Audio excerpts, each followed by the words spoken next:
para mi parte.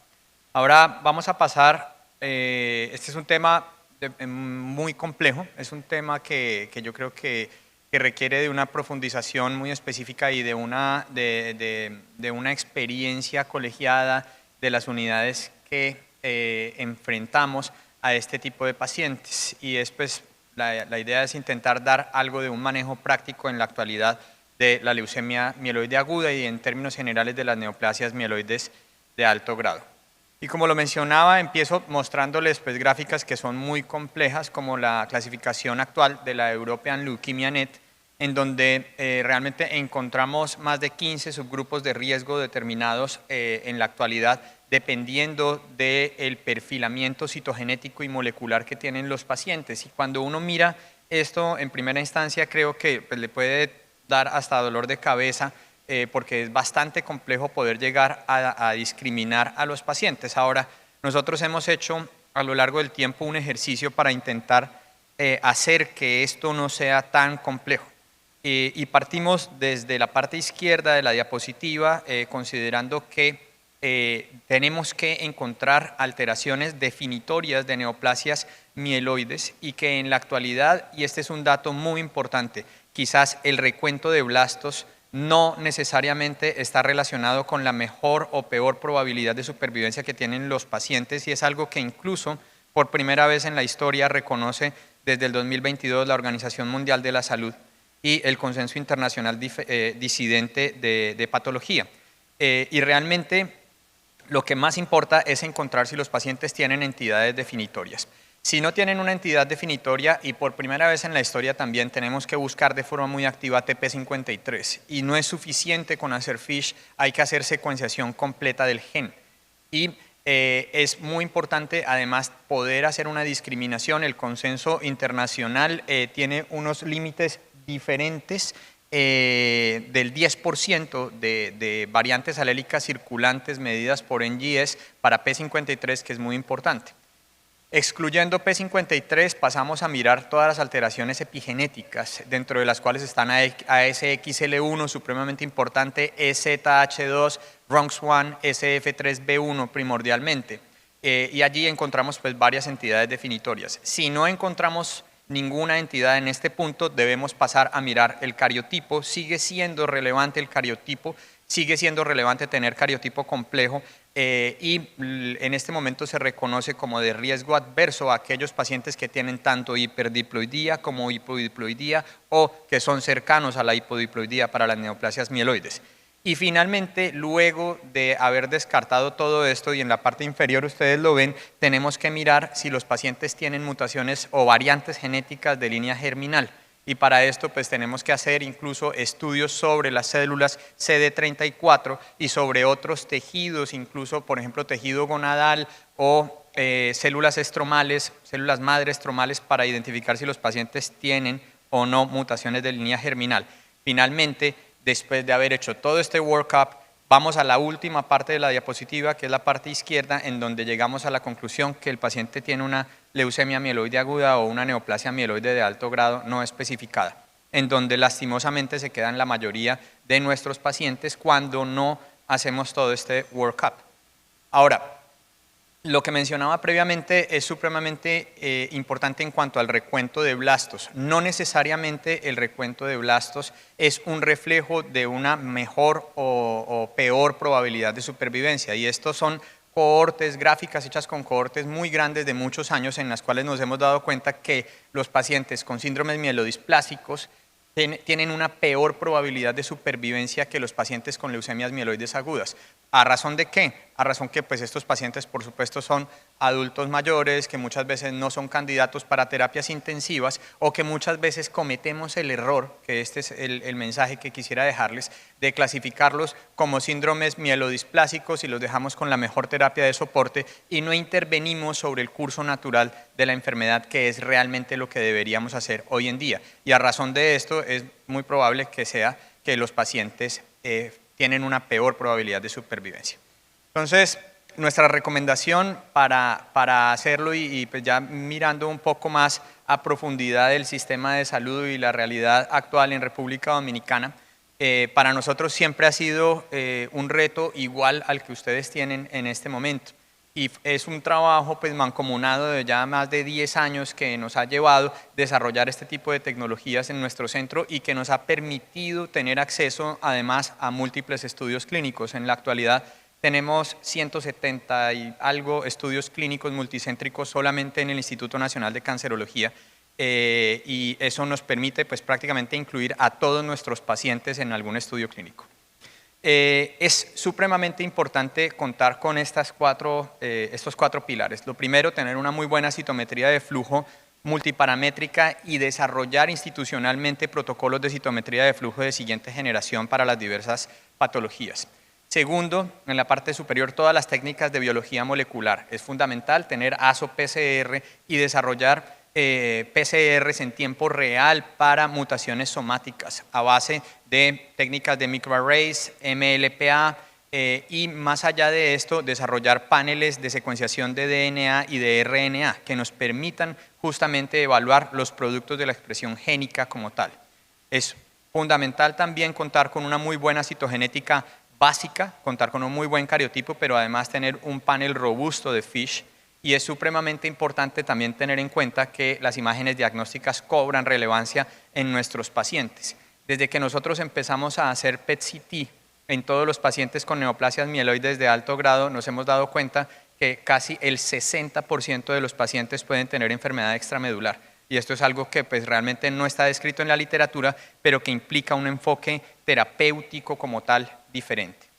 Y esta es una alternativa, por ejemplo, de la que tenemos nosotros. Este es nuestro panel de secuenciación de siguiente generación. Es un panel muy robusto con 30 genes en la parte de DNA, pero que nos permite medir también variantes circulantes mediante SNVs y CNVs. Y esta diapositiva, que obviamente no se las voy a leer, es el resumen de los 129 productos de expresión génica que nosotros analizamos en cada paciente en quien diagnosticamos una neoplasia mieloide de bajo o alto grado con un muy buen perfil de sensibilidad y especificidad. Ya en este momento contamos con una librería pues, muy amplia de casuística que realmente es algo muy interesante porque estos datos no han sido publicados para población latinoamericana. Lo que tenemos en la actualidad pues, solamente son datos de población de países nórdicos y bueno, de Europa, de Estados Unidos, pero realmente no tenemos estos datos de población latinoamericana y lo que vamos a encontrar pues va a ser, yo creo que muy interesante, o por lo menos lo que hemos hecho hasta el momento. Entonces, el workup que nosotros hacemos es, al tener un diagnóstico de una neoplasia mieloide de alto grado, hacemos pues, algo muy básico, el extendido de sangre periférica, y para todos los pacientes mielograma, incluyendo tinción de hierro, que es supremamente importante en el mielograma, y pues el análisis de la morfología. Hacemos Euroflow para la citometría de flujo, pero desarrollamos una técnica de Next Generation Flow. Hacemos todas las técnicas para biología molecular en los pacientes, rastreamos 17P y hacemos FISH. En cuanto a la citogenética convencional, hacemos cariotipo para estados leucémicos para todos los pacientes. Para la determinación de riesgo de enfermedad extramedular, hacemos PET scan corporal total. Para determinar riesgo de mutaciones de P53, hacemos para todos los pacientes. FISH para lesión de 17P y PCR Sanger para P53. Para FLT3 hacemos RT-PCR para FLT3, tanto ITD como TKD. En el panel de citogenética molecular incluimos todo este panel de FISH, en el cual tenemos 5Q, 7Q, MLL, ganancia del 12P, cromosoma 3, 8, de lesión del 20Q y Q13. En todos los pacientes hacemos este screening mediante un panel de 28 fusiones, que es, la marca es el EmaVision, el cual nos permite discriminar si los pacientes tienen Core Binding Factor o si tienen BCR-ABL en sus diferentes presentaciones. Y para la determinación de mutaciones definitorias corremos el panel de secuenciación de siguiente generación que les acabo de mostrar previamente. Para el seguimiento de la enfermedad residual medible hacemos Next Generation Flow, RT-PCR cuantitativa para las mutaciones somáticas que hemos encontrado en el principio, y corremos el panel de NGS para las mutaciones somáticas para las cuales no tengamos las sondas de PCR. Pero esto es más o menos la estructura que nosotros recomendamos y que pues, nos permite tener todo el panorama de los pacientes con neoplasias mieloides para poder hacer un enfoque personalizado y dirigido de la terapia, como les voy a mostrar ahorita, que es lo que tenemos que hacer, sin olvidar, por supuesto, también la estadificación de la enfermedad extramedular. Ya una vez tenemos este panorama, que es, como les mencionaba, un panorama complejo, la decisión del tratamiento para los pacientes pues, depende de múltiples variables. Depende si el paciente en este momento, por ejemplo en nuestro centro, si es elegible o no para un estudio clínico, de la clasificación, del curso clínico, de si vamos a intentar o no llevar a un trasplante, y depende también pues, de situaciones sociales, económicas, como el acceso a medicamentos, que incluso pues, en nuestro país es totalmente heterogéneo dependiendo de los diferentes centros, y no todos los centros cuentan con esta posibilidad que nosotros tenemos en el Instituto Nacional de Cancerología. Y realmente la decisión depende no solamente de la edad, del estado funcional, del estado de fragilidad, de las escalas de funcionalidad, la carga de comorbilidad, múltiples scores multimodales, sino también, por ejemplo, de variables como si el paciente quiere o no hospitalizarse, ¿sí? Y cuánto tiempo quiere hospitalizarse, si quiere o qué impacto, por ejemplo, tiene la alopecia en un paciente que va a ser sometido a tratamiento con quimioterapia convencional, y qué impacto pues, va a tener esto sobre su calidad de vida, y además, por supuesto, hacer un balance siempre entre los riesgos y los beneficios del tratamiento que vamos a utilizar. Ahora bien, yo les digo, después de un análisis y la experiencia que hemos venido construyendo ya en los últimos años, creo que la excepción es el paciente en el que utilizamos quimioterapia convencional para las neoplasias mieloides, y en este momento prácticamente la totalidad de nuestros pacientes son tratados con terapias dirigidas a blancos terapéuticos específicos. Y eso hace que la morbilidad sea mucho menor, porque a su vez esto que sigue apareciendo en la literatura mundial y en las guías y en las recomendaciones de dicotomizar a los pacientes como elegibles para quimioterapia intensiva o no elegibles para quimioterapia intensiva, cada vez es menos aplicable en la realidad de la medicina personalizada, en donde realmente lo que prima es el comportamiento biológico de la enfermedad y todo el entorno de un paciente para la toma de decisiones.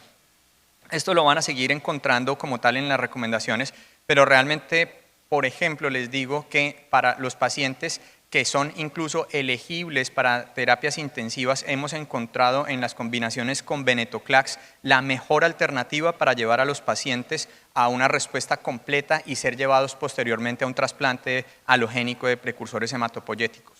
Y normalmente lo que sucede con los pacientes que reciben terapias de inducción de alta intensidad es que llegan en un estado muy crítico al momento del trasplante, y esto es algo pues, de considerarlo. Yo les recomiendo también utilizar estas escalas, pero avalarlas dentro de su población. Está el score de Ferrara, que nos permite identificar pues, qué riesgo de mortalidad asociada al tratamiento puede llegar a haber en un paciente si utilizamos quimioterapia convencional o no. Pero lo que sí es cierto es que pues, ¿a qué se debe esta decisión que nosotros hemos llevado a cabo durante el tiempo de utilizar terapias dirigidas y no quimioterapia convencional? Y esto ya está traducido en la literatura en diversos estudios, y es que los mejores resultados se presentan en los pacientes que tienen drivers identificados de leucemia mieloide aguda sobre los cuales se interviene, ya sea FLT3, IDH, DNMT3A, nucleofosmina, por supuesto BCR-ABL, son blancos terapéuticos específicos que nos han permitido cambiar la realidad de estos pacientes. Estas son las alternativas que en este momento se encuentran autorizadas por la FDA y la EMA, muchas de las cuales tenemos nosotros en el sistema de salud, pero la realidad es que nosotros vemos como en el grueso del país y en la mayoría de los países de Latinoamérica nosotros nos quedamos en 1970, en donde utilizamos quimioterapia 7+3. ¿Qué logramos nosotros con la quimioterapia 7+3? En nuestra población logramos medianas de supervivencia libre de progresión inferiores a 6 meses y medianas de supervivencia global en nuestra población que no superaban el año. Y eso fue lo que logramos durante 30 años de tratar a nuestros pacientes. Y con el advenimiento de las nuevas alternativas de terapia sí que ha cambiado esta realidad para nuestros pacientes. ¿Qué hacemos hoy en día? Y la pregunta, yo me voy adelantando un poquito a todo esto, la pregunta no es cuál paciente se beneficia de venetoclax en primera línea de tratamiento, sino es cómo lo combino y pues más allá de esto, pues qué voy a hacer si el paciente recae después de haber sido tratado con venetoclax. Y estas son las curvas de supervivencia. Como ustedes lo pueden ver, son curvas de supervivencia muy malas, que son históricas, con el uso de citarabina a bajas dosis, con el uso de azacitidina, con el uso de decitabina, y las diferentes terapias siempre reflejan este tipo de curvas de supervivencia. En ese escenario aparece pues, el primer hito histórico, que sin duda alguna es el VIALE-A, del cual ya tenemos datos actualizados para la combinación de azacitidina con venetoclax, y del cual pues, les voy a dar algunos tips que nosotros pues, hemos recopilado de la literatura y que hemos adaptado en nuestra institución. Yo considero que realmente el nombre correcto son combinaciones con venetoclax, porque no solamente utilizamos azacitidina, sino también utilizamos bajas dosis de citarabina con venetoclax, o incluso utilizamos combinaciones con cladribine, citarabina, azacitidina y venetoclax en primera línea en la mayoría de nuestros pacientes. Y pues estas son las recomendaciones que ustedes pueden encontrar. También allí está la posibilidad de tratar a los pacientes con ivosidenib en presencia de mutaciones en IDH1. Entonces, realmente esta terapia es una terapia que no es una terapia inocua, tiene un perfil de seguridad importante, pero que ya después del tiempo nos ha permitido a nosotros desarrollar modelos de atención ambulatoria para nuestros pacientes.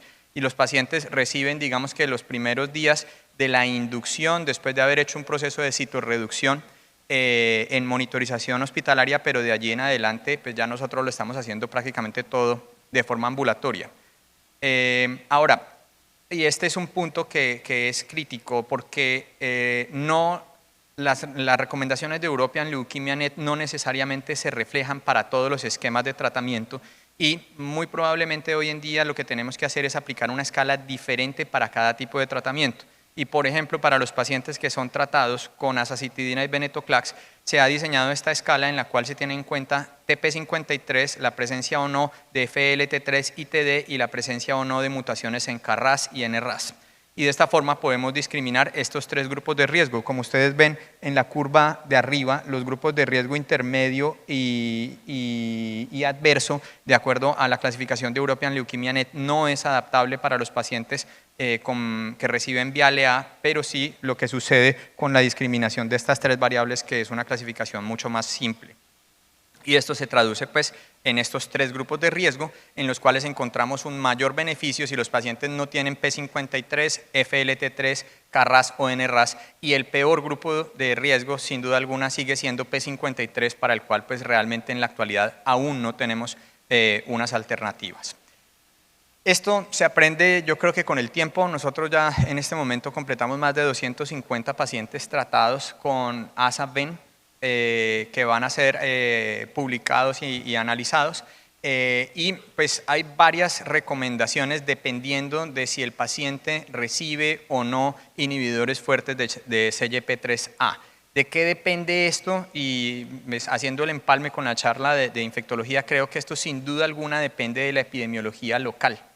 Para nosotros fue catastrófico no utilizar profilaxis antifúngica al principio. Tuvimos una incidencia de aspergilosis invasiva de casi el 90% de nuestros pacientes y una mortalidad asociada muy alta. Entonces, para nosotros realmente no es una alternativa no utilizar profilaxis antifúngica, y nosotros tuvimos que hacer unas adaptaciones que son diferentes a las recomendaciones de la EJA y de ESIL para la profilaxis antifúngica en nuestros pacientes. Nosotros utilizamos isavuconazol para todos nuestros pacientes y con eso redujimos la tasa de incidencia de aspergilosis invasiva prácticamente a cero. Ahora, esto tiene que tener unas implicaciones en cuanto a las dosis de venetoclax que se utilizan. Hay varias comparaciones que se han hecho en cohortes derivadas del VIALE-A en cuanto a tasas de respuesta, infecciones bacterianas, y realmente no hay una diferencia estadísticamente significativa salvo las concentraciones de venetoclax. Las concentraciones de venetoclax aumentan considerablemente en la medida que yo utilice azoles y en la medida que utilice azoles inductores fuertes de CYP3A. Y realmente existe evidencia muy encontrada, por ejemplo, este póster que a mí me parece que realmente es incluso hasta peligroso, asegura que hay una mortalidad mayor para los pacientes que utilizan azoles que para los pacientes que no utilizan azoles. Ahora, la diferencia es de un mes, de 10 y 11 meses en esta cohorte, pero pues ellos lo publicaron de esa manera. Sin embargo, este paper sí se los recomiendo, que es un paper publicado por el grupo de MD Anderson, en el cual se comparan las curvas de farmacocinética del venetoclax dependiendo de si los pacientes reciben en esta curvita de acá, en la de más abajo, venetoclax con caspofungina, la que sigue venetoclax con posaconazol, pero venetoclax a 50 miligramos, la que sigue venetoclax con voriconazol y la de arriba, la que tiene concentraciones más altas, venetoclax 100 miligramos con posaconazol.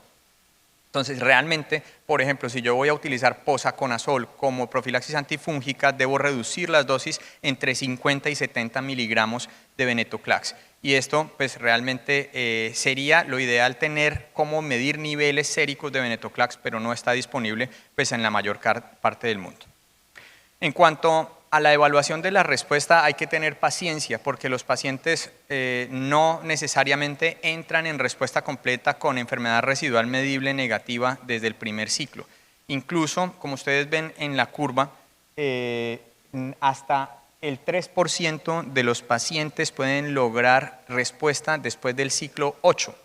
Entonces hay que tener mucha paciencia. Nosotros evaluamos a los pacientes de forma temprana, incluso los evaluamos a partir del día 14, pero esperamos bastante tiempo para determinar si el paciente tiene utilidad o no del tratamiento. Y hay que recordar pues, que el tratamiento está diseñado para ser un tratamiento indefinido y que eventualmente puede llegar a servir como un puente a trasplante siempre y cuando el paciente logre respuestas completas y negativización de la enfermedad residual medible. Estas son las recomendaciones de la EMA en cuanto al manejo de la neutropenia y la trombocitopenia. Es relativamente sencillo, pero lo que sí les voy a decir es que en las combinaciones con venetoclax es muy válido utilizar factores estimulantes de colonias granulocíticas. A diferencia de lo que sucedía con la quimioterapia convencional, en donde no utilizábamos factores estimulantes de colonias granulocíticas por el temor a hacer una estimulación blástica, en estos pacientes es válido utilizar factores. Por eso nosotros los evaluamos al día 14 del primer ciclo de tratamiento. Si el paciente tiene menos de 5% de blastos al día 14, iniciamos soporte con factores. Y esto se traduce, como ustedes ven en la curva de supervivencia, en una mejor probabilidad de supervivencia y menor tasa de complicaciones para los pacientes que reciben factores estimulantes de colonias granulocíticas. En el seguimiento a largo plazo, ya en este momento se han seguido de los brazos del Viale a 431 pacientes y realmente, pues, si bien los pacientes presentan algún grado de complicaciones, es una terapia que es muy bien tolerada. Y en nuestra cohorte, incluso a la actualidad, no hemos alcanzado la mediana de supervivencia después de 4 años de seguimiento de los pacientes que han sido tratados con esta terapia. La diferencia es abismal, entre 6 meses a 4 años. En cuanto a la duración de la remisión, es cierto que no todos los pacientes tienen las mismas opciones y sobre todo los pacientes de alto riesgo con P53 siguen teniendo unas muy malas probabilidades de supervivencia, pero todo depende de la profundidad de la respuesta que yo logre al principio de todo el intento del tratamiento, y son aquellos pacientes en la curva de la izquierda que se encuentran en la curva superior, la continua, los que logran los mejores resultados, que son aquellos que logran negativización de la enfermedad residual medible de forma temprana. Ahora, no hay que desesperarse también con la presencia de citopenias y es válido variar las dosis de venetoclax y variar las dosis de azacitidina. Nosotros lo que hacemos es inicialmente variamos las dosis de azacitidina, reducimos las dosis de 75 miligramos por metro cuadrado a 50 miligramos por metro cuadrado, de 7 días a 5 días, de intervalos de 28 días a 35 a 42 días, y después empezamos a variar las dosis de venetoclax de 28 días a 21 días, a 14 días o a 8 días, dependiendo de la tolerancia que tenga el paciente, siempre y cuando no estemos sacrificando efectividad del tratamiento, y esto es válido y no existen diferencias entre las posibilidades de los resultados que tienen los pacientes luego de haber alcanzado la respuesta. Entonces, como les decía, realmente el estándar de cuidado en la actualidad, no solamente para los pacientes no candidatos a terapias intensivas, sino muy probablemente ya estamos empezando a ver datos de la comparación de terapias hipometilantes con venetoclax en pacientes FIT, es el estándar de cuidado, ¿sí? Y debería ser el estándar de cuidado. Ahora, la pregunta es, ¿qué voy a hacer para secuenciar los tratamientos a futuro? ¿Cómo voy a incorporar las tripletas? ¿Cómo voy a utilizar las combinaciones con gilteritinib? ¿Cómo voy a utilizar las combinaciones eventualmente con ivosidenib, enacidenib? No es una pregunta si utilizo o no venetoclax. Y pues por supuesto cómo voy a manejar las toxicidades y qué tipo de tratamientos a futuros voy a tener. Y allí voy a hacer cortas menciones de situaciones puntuales en neoplasias mieloides como la presencia de FLT3, que sabemos que FLT3 es mucho más frecuente y más incidente de acuerdo a la edad de los pacientes, y es supremamente importante determinar en todas las neoplasias mieloides, no solamente en LMA, si los pacientes tienen FLT3. Incluso, por ejemplo, en promielocíticas agudas nosotros tenemos una incidencia de casi el 30% de FLT3, que es un riesgo totalmente adverso. Y que la única forma de superar ese riesgo es incorporando tempranamente trióxido de arsénico y atra a todos los pacientes y hacer un seguimiento de la depuración mutacional de FLT3 como alarma. Y en ese escenario, pues, de los inhibidores de FLT3 aparecen ya incluso comparaciones como el PRECOX 0905, que es un estudio en el cual se compara el uso de terapia convencional con gilteritinib versus terapia convencional con azacitidina. Rápidamente les resumo, los resultados han sido muy buenos en términos de la profundidad de la respuesta para gilteritinib y aparece realmente como yo creo la mejor alternativa en la actualidad para los pacientes que tienen FLT3, tanto ITD como TKD, a diferencia de lo que sucedía con minostaurina, con sorafenib e incluso con quizartinib, que realmente no ha logrado superar estos resultados. Hay muchas combinaciones en la actualidad que están siendo estudiadas para FLT3, realmente esto solamente es para mostrarles, hay más de 20 estudios en la actualidad para combinaciones en tripletas, pero quizás esta ha sido la más exitosa, que es la combinación de azacitidina, venetoclax y gilteritinib para pacientes no elegibles a trasplante inicialmente con mutaciones en FLT3. Ahora, ¿de qué forma es lo más recomendable de combinar estos tres medicamentos? Y nosotros nos acercamos mucho más a esta probabilidad de hacer terapias secuenciales en las cuales, por ejemplo, tengo un diagnóstico de una neoplasia mieloide de alto grado con FLT3 positivo, sin P53. Y nosotros tratamos al paciente inicialmente con terapias hipometilantes más venetoclax, le colocamos 2 ciclos y después continuamos monoterapia con gilteritinib como puente a trasplante alogénico si el paciente es elegible. ¿Qué nos hemos encontrado además en este proceso? Que los pacientes que en un principio no eran elegibles para trasplante se vuelven elegibles para trasplante.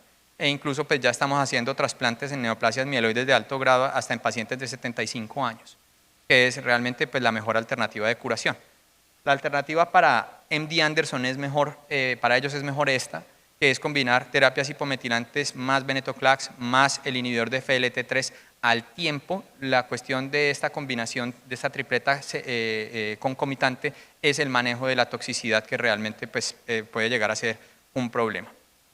Ahora, en FLT3, y solamente les quería mostrar la gráfica, hay que tener también paciencia. Y ustedes ven como incluso en los pacientes que reciben gilteritinib en monoterapia, incluso hasta después del ciclo 13 o más allá, se pueden encontrar respuestas.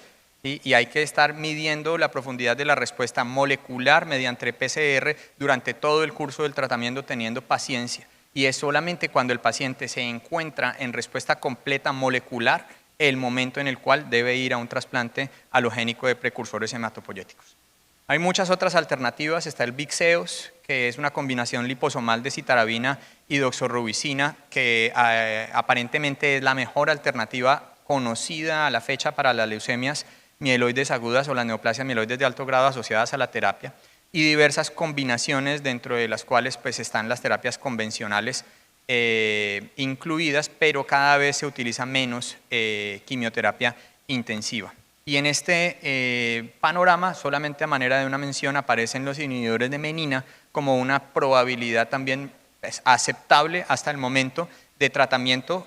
Nosotros estamos corriendo este estudio con revumenib en el instituto para pacientes que tienen NMP1 o que tienen DNMT3A como marcadores moleculares, y pues realmente sí parece ser, primero, muy efectivo, y segundo, una terapia que es para nada tóxica y es que es una muy buena alternativa para pacientes que tengan este perfil mutacional.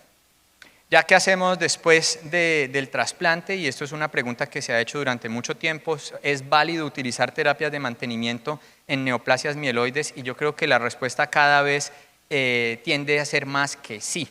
Es válido utilizar terapias de mantenimiento para mantener, pues, valga la redundancia, esa profundidad de la respuesta molecular y evitar que aparezcan clones de escape, que es lo que habitualmente aparece. Y pues ya esto está incluso medido en determinantes moleculares de respuesta, y tenemos esta variedad de estudios clínicos de diferentes combinaciones de venetoclax con azacitidina, tanto subcutánea como oral, en el escenario del post-trasplante o en el escenario posterior a terapias intensivas en pacientes que no han sido llevados a trasplantes, y el uso ya sea de enacidenib para IDH2, de ivosidenib para IDH1 o de gilteritinib para FLT3, tanto ITD como TKD.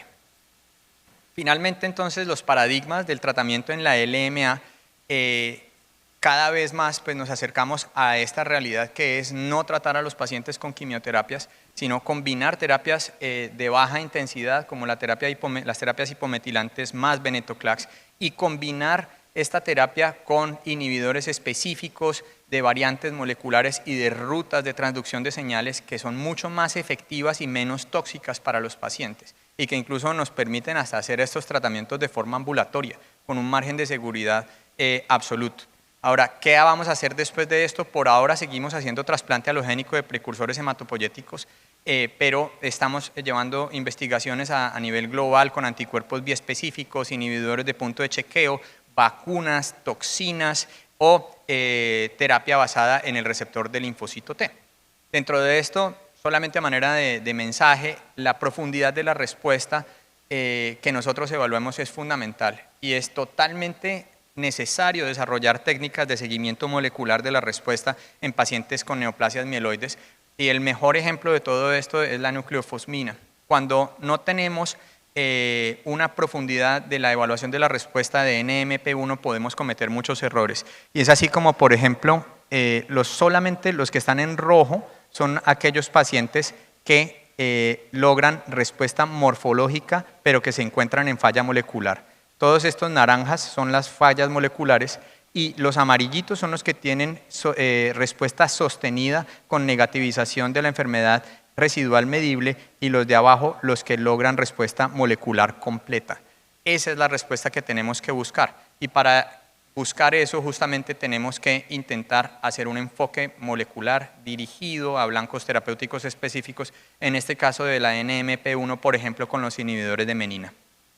CAR-T puede llegar a ser una alternativa. Realmente hay muchas preguntas en la actualidad, incluso pues los blancos que se están utilizando hoy en día para esto son 4-1BB, CD28, CD27 y OX40, siempre buscando hacer coestimulación de CD3 gamma y de inductores de interleuquina 12 y del receptor de interleuquina 12. Esto parece ser pues lo más relevante hasta el momento. Hay muchos estudios en curso, pero sin embargo hasta el momento realmente las tasas de respuesta global son más o menos del 50%, sin datos pues muy consolidados hasta el momento y con unas Ns muy chiquitas. Y muy probablemente lo que se va a perfilar como una real alternativa para las neoplasias mieloides son terapias celulares modificadas, pero no basadas en CAR-T, sino basadas por ejemplo en CAR-NK, que parecen ser mucho más efectivas que la coestimulación del receptor del linfocito T, y nosotros pues ahorita estamos llevando a cabo también un trial de CAR-NK en el instituto para Latinoamérica. Mis mensajes, entonces, los primeros es que las neoplasias mieloides son un grupo heterogéneo, un universo heterogéneo de enfermedades con una evolución continua, que el perfilamiento genético nos da nuevas alternativas para hacer un acercamiento clínico adecuado, que debemos buscar constantemente blancos terapéuticos específicos para dirigir nuestras terapias. Sin duda alguna, la importancia de tener grupos multidisciplinarios y equipos de genética, biología molecular, medicina nuclear, incluso de clínicas de mutaciones de línea germinal dentro de nuestras instituciones, siendo para mí, yo creo que el mejor escenario para llevar a cabo tumor boards en la hematología oncológica, las neoplasias mieloides. No nos fijemos más en el recuento fijo de blastos como un determinante del riesgo, sino más en el comportamiento biológico y molecular de las enfermedades. Y tengamos en cuenta que debemos intentar irrumpir en el curso natural de las neoplasias mieloides que denominamos como de bajo grado, antes que los pacientes lleguen a desarrollo de neoplasias mieloides de alto grado, en donde realmente las posibilidades de respuesta pues, son mucho menores. El mejor escenario, si les puedo decir, para ASA venetoclax son los mielodisplásicos. ¿Sí? Allí sí que tenemos bajas tasas de complicación y tenemos pues, unas mejores tasas de respuesta. Y pues como lo mencioné durante la presentación, los mayores beneficios se ven en aquellos pacientes que tienen blancos moleculares específicos identificados sobre los cuales irrumpimos, que es realmente la actualidad y la realidad de los pacientes con neoplasias mieloides. Muchísimas gracias.